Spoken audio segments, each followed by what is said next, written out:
Assalamualaikum warahmatullahi wabarakatuh. Perkenalkan, nama saya Zara Rizky Umami dengan NIM 2101640. Jadi di sini saya akan menjelaskan bab 2 tentang belajar keterampilan gerak dan umpan balik. Nah, yang pertama itu ada definisi belajar keterampilan gerak. Belajar keterampilan gerak yaitu seperangkat proses internal yang mengantarkan ke arah perubahan perilaku gerak yang relatif permanen sebagai akibat dari proses latihan dan bukan karena pengaruh kondisi tubuh yang bersifat sementara. Contohnya itu seperti sakit, lelah, jenuh karena obat-obatan atau proses kematangan fisik. Belajar memiliki 3 unsur. Yang pertama itu unsur masukan, yang kedua itu unsur proses, dan yang ketiga itu unsur keluaran. Selanjutnya itu ada sistem penahapan dan klasifikasi. Para ahli telah berusaha mengembangkan berbagai cara atau pendekatan konseptual pembelajaran keterampilan gerak dengan cara mengolaborasi proses pembelajarannya menjadi tahapan-tahapan tertentu. Nah, 2 pendekatan yang dapat dijadikan rujukan untuk memahami lebih lanjut mengenai penerapan dalam belajar keterampilan gerak adalah pendekatan kognitif dan sosial kognitif.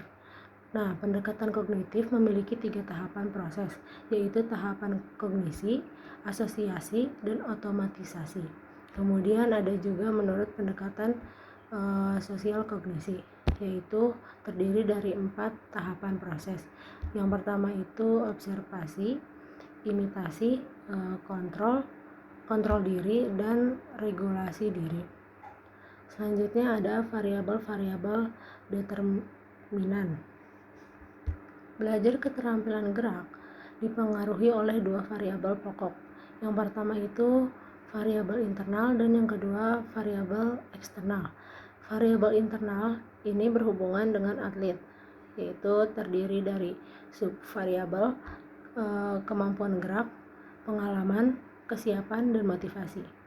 Kemudian ada variabel eksternal yang berhubungan dengan luar, yaitu subvariabel kondisi proses latihan dan lingkungan.